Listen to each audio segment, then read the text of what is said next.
broadcasting to you from our North Catholic Studios in Cranberry Township with episode 6 of our podcast on North Catholic Athletics. My name is Alex Brown. And I'm Ryan Berry. And together we are your hosts for this podcast. Ryan, it's been a couple of weeks. It has been a couple of weeks. I haven't done it in a while, so we're not going to go all the way back to like a couple weeks ago. We're going to go most recent games, probably about 2 to 3 per sport. At most, yep. And then we'll look at what the little bit about the way back. So let's start, Ryan, with a little bit of the varsity softball team. They've been on a roll lately. They've been beating up on some teams. April 13th, they beat East Allegheny 18-0 in a blowout fashion. I mean, that was a laugh. It was over before the first pitch was even thrown. It was just pure domination from. It was 3 innings. The game went 3 innings. They mercy ruled them. Oh my gosh! Basically mercy ruled them. But Anna Sahorchek had 6 RBIs in that game. Unbelievable. She had a third of the runs scored were because of her. Abby Sutton also had a home run. Yes. And was pitching too. So so it wasn't that hard of a game. A little pitching. Shohei Ohtani there. Shohei Ohtani, yep. And then Sophia Weissner got a home run as well. So a dominant win against East Allegheny.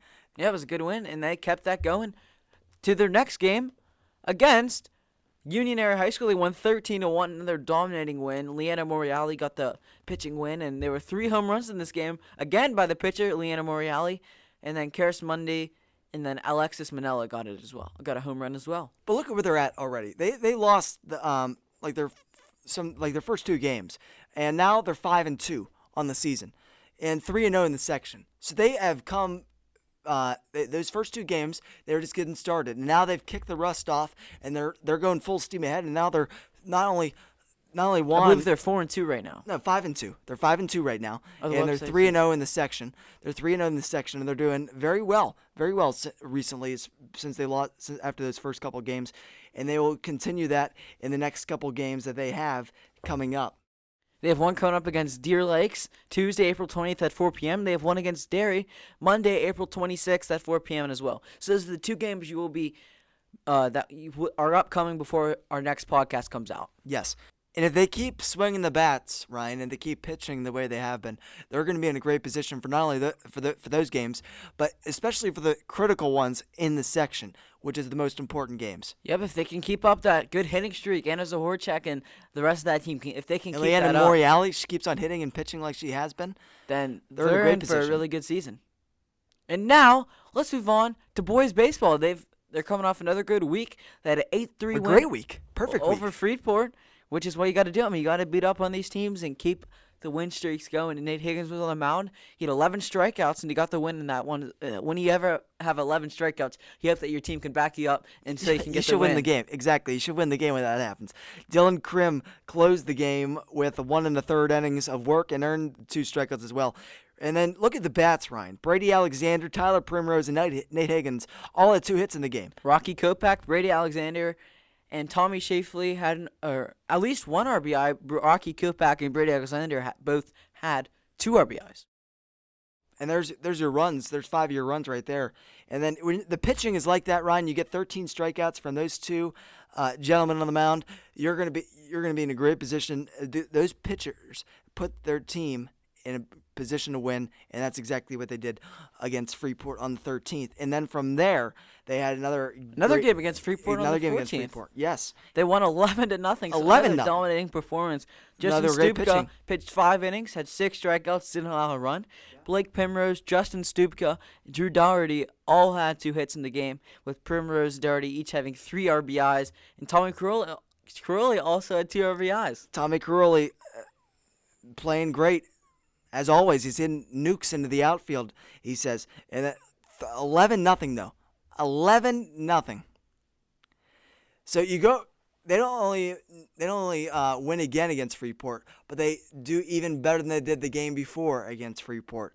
So that's what you have to do against these teams, because a lot of these times they're playing them. But a lot of times they're playing these teams 2 games in a row. They did that with Burrell earlier in the season. And they're doing that with Indiana this next 2 days. And they're doing that with Indiana. So that's how you can perform in those games. You learn from the first game and you improve upon that in the second game.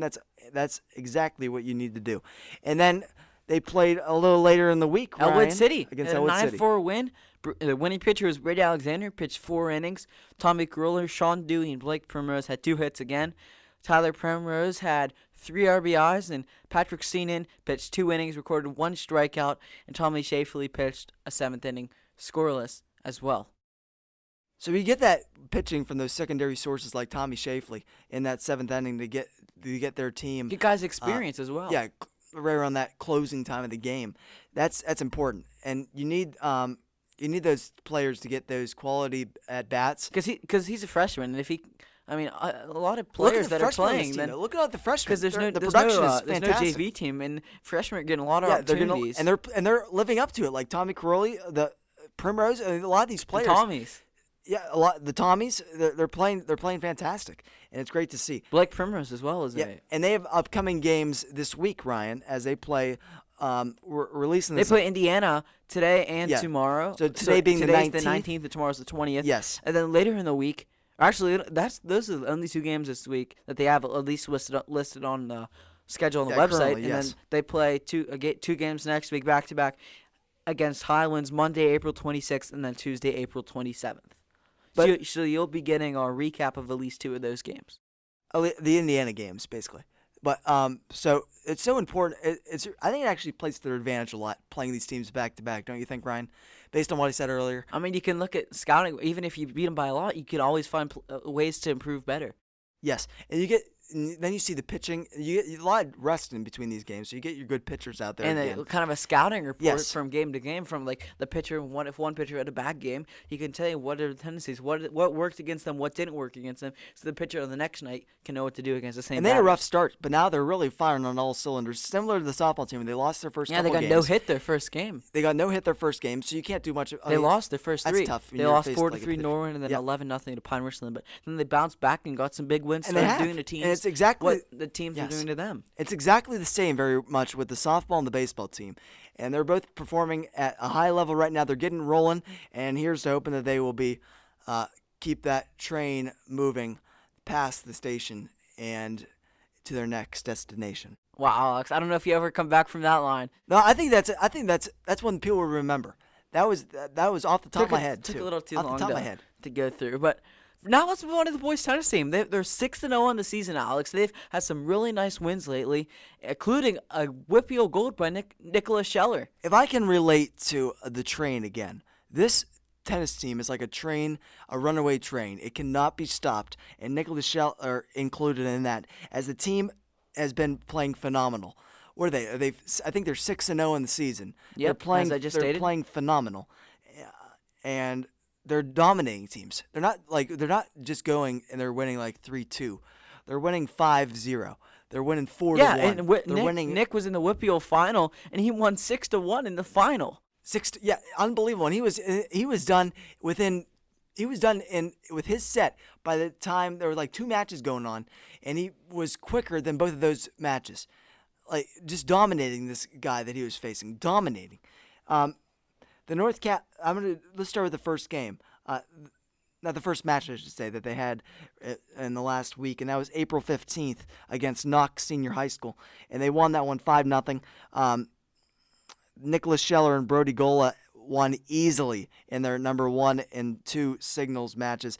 Alex Garvey, he gutted out a win in the number 3 singles it was a cold day last Thursday. It was a really cold day. Western Beaver had tracked me. That was cold there too. So it was not a good day to play tennis, especially because of the wind. But they gutted it out and they had great performances. The sophomore Alex Garvey was down 6-3 and 4-3, and then stormed back to win the second set 6-4, and then proceeded to win the third match tiebreaker 10-4. So he came back and he dominated the final match. And the doubles team of Jaron Timmons and Justin Contel, along with Kenneth Canavan and Justin Sickett, both won in straight sets. And the team is still undefeated, and they have a 29. Listen to this, right? 29-1 individual match record. They've been amazing, just phenomenal. Completely amazing. And this is the first year they've been doing this as well. And go on to what we were talking about earlier about Nicholas Scheller getting his gold. I asked Mr. Malone if he could give me a little information on him, like how he got his start at North Catholic. And he said he hasn't really been coaching. He said coaching isn't the right word. As soon as he came here, he was great. He had great mastery of skills, tactics, and especially the mental part of the game as well. And during practices, he acts as a third coach as well. they've been fortunate. He said they've been fortunate to have him on the team. They're not confident, or they're not only confident that he will win first place at singles every time out. He also makes all his teammates better by running drills and offering advice on technique during practice. Yeah, so they're not every time he goes out on the court, they're expecting a victory. That's how good this kid is, and he's playing unbelievable, and the team is better with him on it, but they're also good without him. Like, if you take him away, they're still playing great. It's not just a one-man show. It's the whole team is really performing phenomenal. And speaking of how we got to start kind of North Catholic, he helped them during the girls season in the fall. He helped coach a little bit, and then he started training and playing a lot over the winter. And as soon as they came back in the spring, he was ready. And Coach Malone said his biggest improvement from the fall to the spring was his serving. Mr. Malone says his serve was dominant now, and he only lost one game while he was serving in the Whitfield singles tournament. That's unbelievable. He's playing great. The team is playing great, and they have matches upcoming this week, I believe. Ryan, I think it's on the 22nd.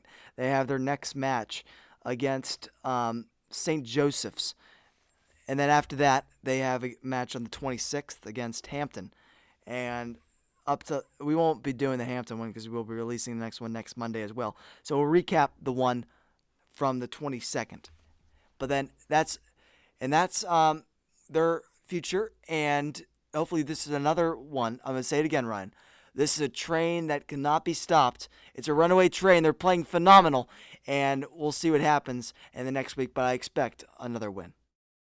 And now let's move on to the girls lacrosse. They've only had one game in the recent. It was April 14th, but they had a 20-1 win over Ambridge, Alex. Crushed them. Absolutely domination. Crushed them. And let's go through all the people that scored in that game. And there's quite a few.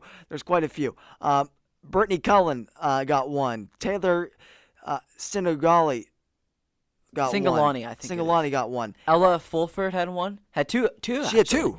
Yes. Vivian Hood had 3. Annie Schleppe had 6 goals, Alex. 6 goals. So the freshmen in this game had quite a few. They had 10 goals, 10 of the 20 goals in this game. Olivia Lee had 1 goal as well. Brianna Welcome had 2. Ella Sabo had 3. Rachel Rothermel had 1, and Kinsley Sperling had 12 saves in goal. So they're not only, like, if you factor in those 12, if she let in a couple more in that net, there would be a completely different kind of game. But she didn't, and they won the game in not only convincing fashion, blowout fashion, 20-1. So a crushing defeat for Ambridge as North absolutely dominated them. And they have some games this week as well. Yes, they do. They play Monday, April 19th, which is today actually, against South Fayette High School, and then they play Seton LaSalle Wednesday, April 21st. And we wish them the best of luck in those games, and they're playing phenomenal as well. Look, the North Catholic sports teams recently have really been firing in all cylinders, and we'll continue to see that as we go through the other ones. Yep. Hopefully they can keep it going and get some more wins, and next week when we talk about them, hopefully we'll talk about 2 more North Catholic lacrosse girls wins. And now, let's move on to talk about the North Catholic track and field team, Ryan. They had one West Mifflin meet. Only one member of the team went. It was Trevor Pascal. In that yes, he's phenomenal. In the 100 meters, he ran an 11:21, and that resulted in second place. And then in the 400 meters, which is his signature 50 race, seconds. That's 50 amazing. seconds. 50 that's seconds, an amazing time. and ended up in first place. And these are just to clarify. These are the times from the meet that we had on last Saturday. So this is not the Western Beaver, the section meet we had, and it's not the South Side meet we had before that. And then everyone else was at the Pine meet on last Saturday. Yep, and they had a lot of good times. So Mike got a 12.75 in the 100, and he ended up moving on to the finals. So he got past the prelims, and he got to the finals on the 100, and that's his time for that. So he did a great job there. He also had a 26-second 200 meters as well. As he made it, yeah, and I believe he made it to the finals for that one too. But he had a great day. And then Colin got basically a 13-second in the 100. And Olivia had a 30-second 200-meter. And in the 1600, Sam West had a 4-minute 43-second time. That's a great time, and that's phenomenal. Think about that. A 4-minute 43 mile. Wow. on a cold day that it was on Saturday morning. That's It was that's freezing. amazing. That's a tough run. And Tara Luca also did the mile. She got 5 minutes 33 seconds. And then And Sam Grace Lazara yeah. had a 5 minute 37 second. So Sam got second, Tara got fourth, Grace got sixth. And then in the 3200, Elena got an 11:33, and then Julia got an 11:45. Elena got fourth, and then Julia got seventh in the 3200s. That's 2 miles, so that's still very impressive times. And then in the long jump, Tara had a 15. Is that 15 feet, 15 Alex? feet. What a jump! That was first place. And then Grace had 13 feet 3 inches as well. And in discus, Nick S had 107. Nick Shore. Is that? Nick Shore. Oh, it just says S. Yes, so Nick Shore got 107 feet. He's phenomenal, Ryan. He is absolutely And then phenomenal. Mackenzie had a 59 feet as well. And in the javelin, Nick was it Sure Nick had Shore, 146 feet, third place, and Mackenzie B had 72 feet, which was sixth place, and Olivia got fourth place at 77 feet. That's still that's And then the such a shot long put, way. Alex, you did a good job with shot put as well. I Hopefully didn't do that good. keep I got 11. I got 11. That's not good. always room for improvement. Always room for improvement. I just have to get over 9. But Nick Shore got 40 feet and 2 inches in the shot put, fifth place. And it's for anybody that's ever thrown a shot put or not thrown a shot put. The shot puts, I think it's for the varsity for boys, it's like 6 kilograms. I think it's for the girls, it's 4. But it's really heavy. 6 kilograms is like 12 plus pounds, and that's a lot of weight. And the Mackenzie got 25 feet 8 inches, and that ended up her in sixth place. Nick Shore got fifth place once again with 40, and so it's a great meet there. And then we have the future's a little uncertain with the meets, but we'll get that sorted out. As at this point, we will have a meet this Friday and Saturday, depending on boys and girls. So we wish them luck in their upcoming Absolutely, meets, yes. and hopefully they can continue this great success. I mean, there's a lot of top 5, top 10 finishes lot, on here, yes. so hopefully they keep A lot it of- going yes. at their next couple of meets. And you too, Alex. Hopefully you can keep that up. We do the 100 meter and the shot put. Yeah, So but everyone else everybody is doing else in the everyone else meet, is doing keep it up fantastic. and continue the continued success for track and field at North Catholic High School. And now, Ryan, let's talk about the boys' varsity volleyball team. And they had a big win over a high-ranked team in Olsh Academy. They won 3-0, won all 3 sets, but the first one was a tough one, and that gave them momentum to win the rest. They were down 18-24, and Richard Kaminsky was serving. He served it to 24-24, and they ended up winning 28-26 and then in the third set, Ben Sobel started off with 4 blocks, and they won 25-16. So they had some really, really nice set wins, and that especially after that comeback win, that gave them all the momentum, and it was really, really good. And the win for them. Trojans were led in that game in kills by Andrew Ubinger with 10, Richard Kaminsky with 9, and senior outside hitter Dom DeLeo added 5. And Richard Kaminsky led the team with 15 assists, and Andrew Ubinger added 12 assists for a great win by the Trojans. And that's another performance that shows why this team. My apologies for earlier. In the second set, that was when they were down 24-18. My apologies. I think I said it was the first set. The first set they won 25-21. And Olsh is a good team, Ryan. Olsh is a really good team. And now they're looking at 12 in the Whippeal in the coaches poll. So they're in a great position right now at the start of this season. They've been playing great volleyball. And they have matches upcoming this week. As soon as when's their next match, Ryan? So right now they're 7-1 on the, or at least is it 7-1, Alex? It could be one game off.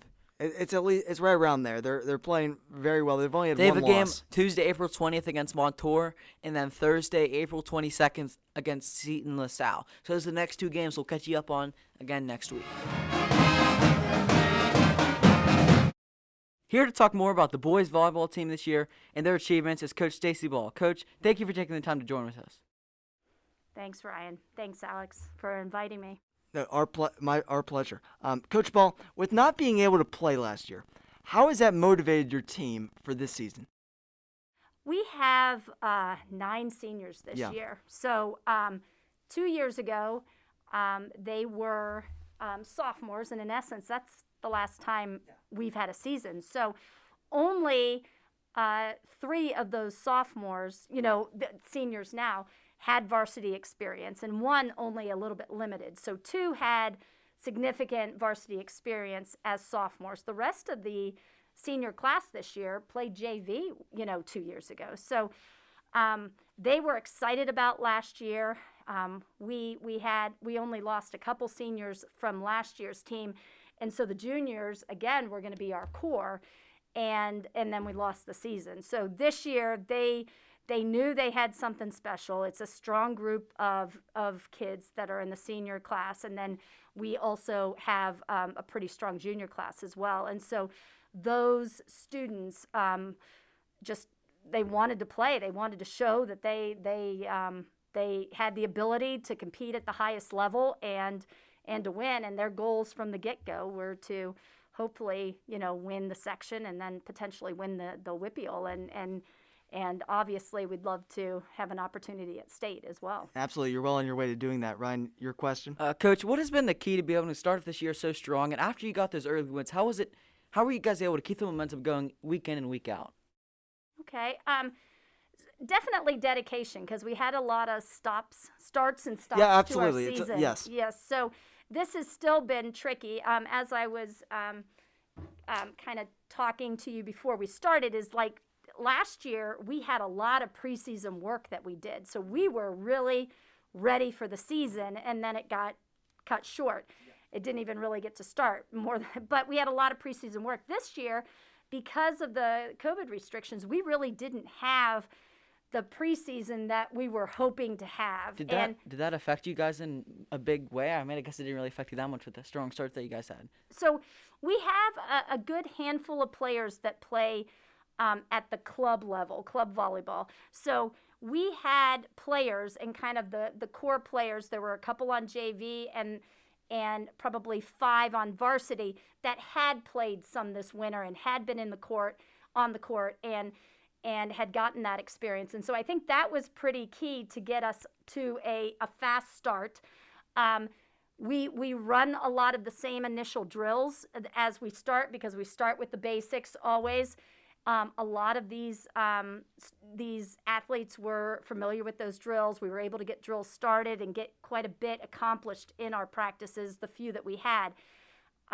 We had a couple games scheduled at the start of the season, which you already talked about on your last podcast, but the Pine Richland and the Central Catholic game, that we were able to actually use those to fine-tune things that we were working on, in the practice. And then our big game ended up being one of our first big games ended up being that third game of the season against Seton LaSalle. So we were ready to go. They were motivated, and I think it's just been a combination of working hard at practice, and then also we had enough of a core that had worked over the winter that was important as well. Absolutely. Practice makes perfect. Yes, sir. With a large number, as you said, 9 seniors on the team this year, how has it helped make a difference on and off the court? Because in your last match against Olch, like the performance by Richard Kaminsky and the leadership that they've had coming back in that second set, and how has that really impacted your team this season? Yeah, that was pretty impressive. Yeah. Absolutely. So what I have noticed is you have a strong core that are pretty tight-knit, because they've been in school together for how many years and all of that. But the other players that have been put into the rotation that might not be part of the senior class have really done a nice job adapting and understanding the leadership role that the seniors have on the court. The one thing that I liked in between, I'm not a big fan of calling timeouts. I will do it when I need to, but I think the players need to work these things out on the court within reason. I'm not going to let it get too far away. Yeah, definitely. So one of the things is this senior group, and it is led by Richie Kaminsky. He will be able to bring them together on the court. And just it's all very positive, what we need to do to go to, to win this next point. And a lot of times I can get away with not calling a timeout because they're able to bring themselves together. Now, I think in that second set at Olsh, I had to use 2 of my timeouts, but that's more strategic when it comes to kind of breaking up the serve on the other side as well. So, and we made adjustments. We made a lot of adjustments at Olsh. We were blocking on one side of a hitter, and then we would switch it up when we saw that he was kind of, seeing what we were doing. So we were running a lot of different sets, we can set the players in a different way to kind of, if you go a little bit faster, you're going to catch the block off balance or whatever. They're not going to be ready for it.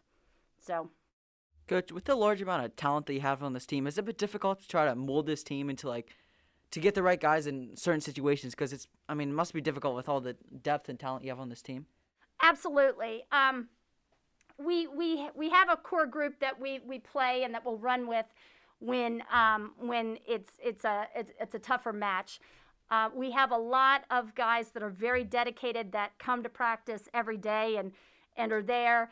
And when we get an opportunity, putting them in the game, we really haven't seemed to miss a beat when we do that. They're vital to have the numbers that we have, because we have to have the people to practice against. It's given us a good practice squad. I have a few JV players that are playing both JV and varsity, and so we've had very competitive practices. But again, it is we've got a core group that we use, and all of them are ready at any given point to go in the game and get me a serve or become a hitter or whatever we need at the time. So. And our final question, Ms. Ball, we don't want to get too sappy with you, but you're currently coaching 2 of your sons here at North, and then you coached Josh before that. How's it been able to coach your kids through their years at North Catholic? It's challenging. It's very challenging to especially with Nate Ball. Yeah. Yes. It's very challenging to have that role as both a coach and a parent, especially at a high school level. And I think anybody that you would talk to, I have always been told that I'm much harder on my children than I am on the rest of the team. So I definitely hold all of my players to a high level, both in how they act on the court, but also in their play. And for my own kids, I'm a little bit harder on them. I'm gonna probably be a little tougher on what I'm expecting from them. But it's been very rewarding in the same respect this year to have both, to finally have Nate at the high school level. When we're going to games, we're going together. Last year, Nate would be going one direction and, Luke and I and Josh would be going the other direction, and so it's really nice to have us all as one unit. But that being said, I probably have to ask them. I think I'm a little harder on my children than I am on the players, but I think that I've been able to, throughout my career, to be able to separate that role. Coach, that's all that we have for you today. We thank you for joining us. Good luck the rest of the season. Hopefully you guys can get back to #1 in the state. Absolutely. Yes, sir. Thank you very much for having us. And I want to say I hope that we can fill the stands over the next couple weeks, if I can say that, because we've got a big rematch this Thursday against Seton LaSalle. That is is it the 22nd? I believe it's the 23rd. 23rd, okay? Wait, no, 22nd. 22nd. I don't know my okay? dates. I don't know so my dates. Thursday the 22nd, we're at home against Seton LaSalle. That's going to be an excellent match. And then we will be home against Ambridge the week after that on the 29th. I know those are both being broadcast, Are there tickets it's a being different. sold? They will be sold. I guess tickets are sold like 24 hours in advance. Okay. But it's so much different when you're at the game, and it really changes Absolutely. change the course of the game. We had a yes. really nice student section for Olsh. I would love to see that, if possible, doubled. I don't know what the ticket numbers Yes. were, but I would love to see a bigger student section, because our players really respond when they have the student body behind them. Absolutely. So, You heard Miss Ball. Sell out the tickets, the allotment of tickets for North, and we'll get a good crowd of students there for those games. And thank you again for joining us. all right. Thanks, Alex. Thanks, Rob. And you just heard from Coach Ball of the boys varsity and JV volleyball teams. That was a great interview, Alex. And we thank her so much for giving us the time. And then next week, Ryan, you want to say who we have on next week? Next week, Alex, and I guess I'm not telling you because you know this. Yes. We're having Penguins announcer Steve Mears onto the podcast, so that's going to be great. Make sure you listen to that one. It's going to be a fun interview. Hopefully we can bring you guys a really good interview for that. And that's all we got for you guys today. We thank you for listening. It's our first one in a while, so if there's any errors or we got to get back on the track. Yeah, we're not going. We weren't going all the way back. We're just doing the last week. We obviously missed a couple games for each of the teams, but it was great to be back with you, Ryan. It was a pleasure doing this with you. Yeah, it was another good week for you with you, Alex, Yes, as well. yes. We thank you for listening. Make sure you check us here next week for the interview. And remember, we are a one-stop Podcast. for everything North Catholic athletics.